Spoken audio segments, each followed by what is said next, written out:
Let's begin with something foundational, yet often underestimated: the environment. When we talk about foreplay, most people instinctively jump to physical techniques or verbal expressions of desire. And while those are undoubtedly vital, what precedes all of that, what frames the experience, is the atmosphere in which intimacy takes place. There is a profound psychological and even evolutionary reason why setting matters. You see, our nervous systems are deeply sensitive to context. Before a man can fully relax into sensuality, he must feel a sense of safety, openness, and stimulation, not just physically, but psychologically. Now, consider this. In ancient times, before intimacy occurred, the environment had to signal security. No predators nearby, no tribe members watching, shelter, warmth, stillness. The modern brain retains those primal triggers. So when you light a candle, dim the lights, put on soft music, or even tidy your space, you're doing far more than decorating. You're sending a signal to the subconscious. This is a place of focus, of presence, of intention. That lowers the cortisol, the stress hormone, and primes the dopamine system, the part of the brain that governs pleasure and reward. And it's not just about him, it's about you too. Your environment shapes your mood, your confidence, and your ability to be fully present. If your space feels chaotic, rushed, or sterile, it becomes harder to shift into a state of sensuality. This is why rituals matter. Pouring a glass of wine, slipping into something that makes you feel beautiful, adjusting the temperature of the room. These are not just aesthetic decisions, they are symbolic ones. They communicate, I've carved out this time, I'm investing in this moment, and that depth of intention has a palpable impact. Philosophically, we might say that the space you create is a form of respect, both for your partner and for the experience you're about to share. It's a sacred gesture, akin to preparing for a meaningful conversation or ceremony. And that's what foreplay should be, a sacred transition from the mundane to the intimate. When a man walks into a space that feels curated, he picks up on that energy. Even if he can't articulate it, he senses the shift. He sees that you've thought about him, not just in terms of arousal, but in terms of emotional readiness. That kind of thoughtfulness isn't just sexy, it's rare, and rarity commands attention. So, if you want your man to truly drool, to be magnetized by the anticipation, start long before you touch him. Start with the space. Craft it like an artist, calibrate it like a scientist, and own it like a queen. Because ultimately, desire is not just about what you do, it's about the world you build for it to unfold within. Create the world and he will step into it. And once he's inside, he won't want to leave. Once the environment is set, once the world is built, so to speak, the next movement is not to rush in and consume the moment, but to delay gratification. This is where the real art begins, the art of teasing. Now, this isn't some superficial game of coy smiles and half-hearted gestures. No, teasing, when done well, is a sophisticated interplay between restraint and prompt. It is the conscious decision to slow things down, not out of fear or uncertainty, but out of mastery. Because here's the truth, intensity is born from anticipation. And anticipation, psychologically speaking, is one of the most potent forces in human desire. Neuroscience tells us that dopamine, the neurotransmitter responsible for reward, isn't just released when we get what we want, it's released in the pursuit of what we want. In other words, the build-up is often more intoxicating than the release itself. When you tease a man with intention, you're allowing his mind to construct his own desire. You're giving him the time and space to imagine, to anticipate, to hunger for what's coming next. And in that space, his arousal doesn't just grow, it deepens, it becomes psychological, existential even.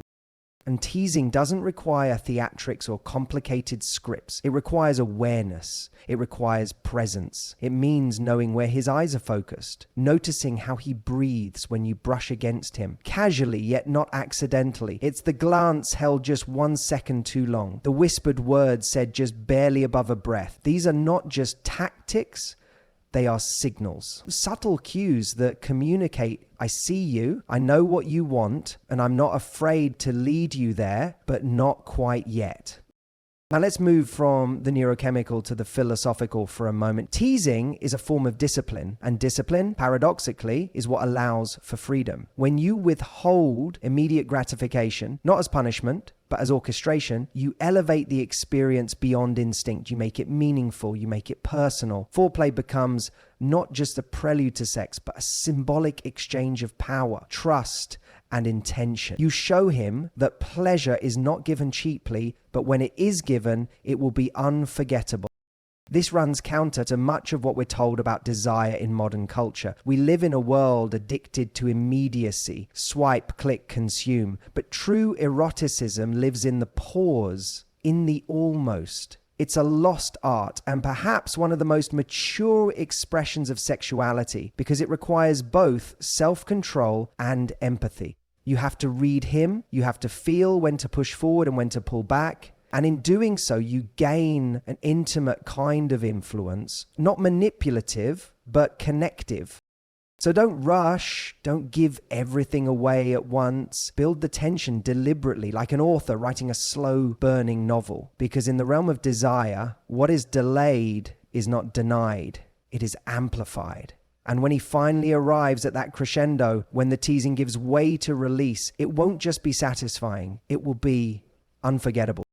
Delay is not denial, it is the architect of longing. Use it wisely and you'll own not just his body, but his imagination. Now, if the environment sets the stage and teasing builds the tension, the next essential layer is voice. More specifically, the way you use your voice. This is often overlooked as if physical touch alone can carry the weight of intimacy, but that's simply not true. Speech language is one of our most primal and powerful tools for arousal. It's not merely about moaning or uttering a few erotic phrases. It's about the intentional use of your voice as an extension of your presence. And when it's used well, it doesn't just stimulate, it captivates. Think about this psychologically. A man's arousal isn't purely visual or tactile, it's also deeply auditory. The human brain is wired to respond to tone, rhythm, cadence. Your voice has the power to lower his defenses, to draw him inward, to wrap him in anticipation. A soft, confident whisper can activate his nervous system just as powerfully as a lingering touch. Why? Because it implies closeness. It signals intimacy. When you speak directly into his ear, you bypass social filters and go straight into his limbic system, the part of the brain that processes emotion and arousal. It is, quite literally, a shortcut to the unconscious. But this isn't only about biology, there's a philosophical component too. When you speak during foreplay, when you narrate your desire, when you describe what you want or what you love about him, you're doing something profound. You're giving form to feeling. You're translating instinct into language. That act alone transforms the experience from something purely physical into something meaningful. It's a kind of vulnerability that says, I'm not just here to be touched, I'm here to be understood and to understand you. That level of communication builds trust, and trust deepens pleasure. When you say to a man with clarity and calm intensity what turns you on, what you want to do to him, or how he makes you feel, you're giving him a script for success. You're guiding him, yes, but more importantly, you're inviting him. You're giving him psychological permission to let go, to match your energy, to meet your desire with his own. And when that happens, the experience becomes mutual, not transactional, but co-created. Now, this doesn't mean you need to speak constantly. Silence can be just as powerful. But the right word at the right time can pierce through distraction, elevate connection, and crystallize the moment. Even a simple, low-toned yes or don't stop, said with full presence, can be more arousing than any elaborate script. Because what matters isn't what you say, it's how you say it. And more than that, why you say it.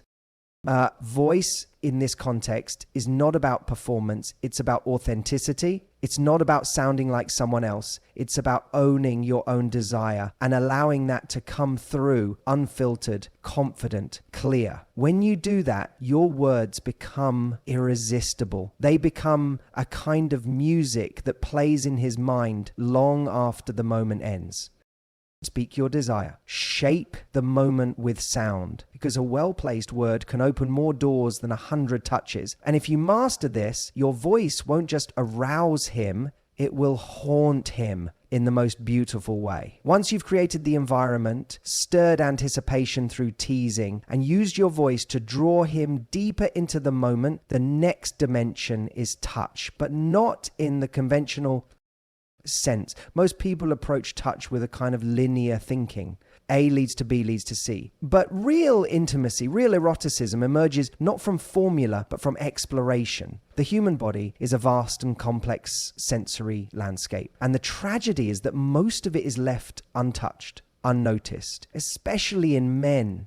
There's this unspoken assumption that male arousal is simple, mechanical, predictable. It's not, it's just been underexplored. From a neurological standpoint, the skin is the largest organ, containing thousands of nerve endings designed to detect pressure, temperature, and subtle variations in sensation. But not all areas of the body are created equal. Some, like the inner arms, the neck, the ears, the lower back, the inner thighs, these areas are neurologically rich and psychologically loaded. Touching these zones with presence and patience activates far more than just the body. It triggers memories, associations, and often unspoken emotional needs. And that's where your power lies, not just in stimulation, but in the ability to awaken attention. Attention, after all, is the true currency of intimacy.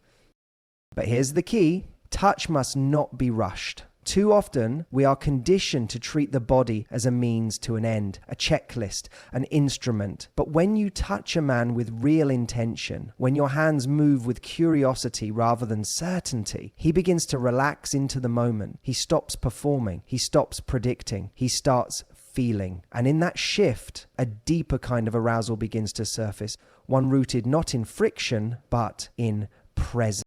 This requires a mindset shift.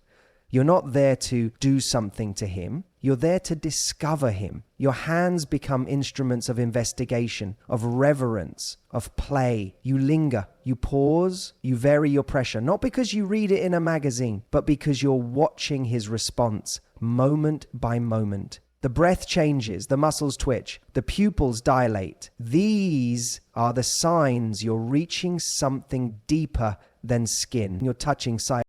And let's not underestimate the emotional impact of this. Men, for all the cultural narratives of toughness and simplicity, are often profoundly touch-starved, especially when that touch comes with no expectation, just affirmation, just curiosity. When you touch him slowly, silently, in places he didn't even know were sensitive, you're sending a powerful message. I see you, not just the surface, but the interior, and I want to explore all of it. Touch is not about destination, it's about communion. And if you treat his body not as a puzzle to solve, but a world to explore, you will awaken not only his senses, but something far rarer: trust.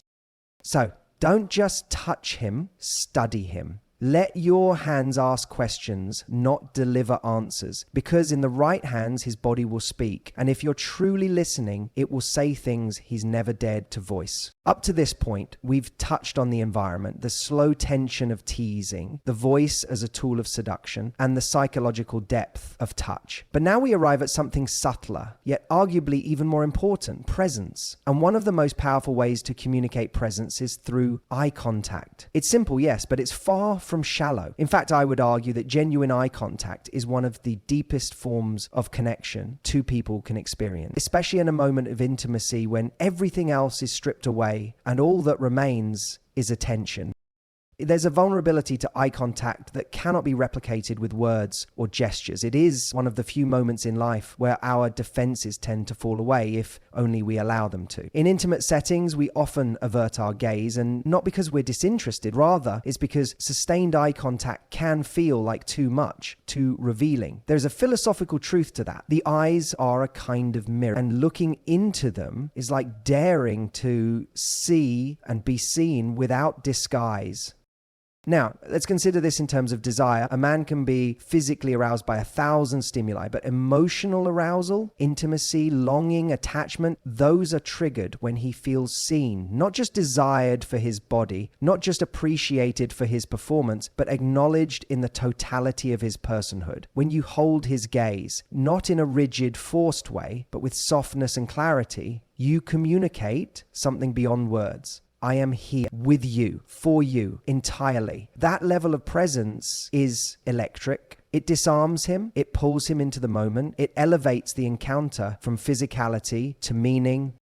Presence is not merely about looking at him, it's about staying with him. It's about resisting the temptation to mentally wander, to pre-plan or overanalyze. Intimacy cannot thrive in distraction. In fact, it wilts under it. Presence is rare precisely because it's demanding. It requires discipline. But the payoff is immeasurable. When you are truly present, when your focus is undivided, he can feel it. And in that atmosphere, his guard drops. He no longer has to impress. He simply has to be. And that space where performance ends and authenticity begins is where true desire lives.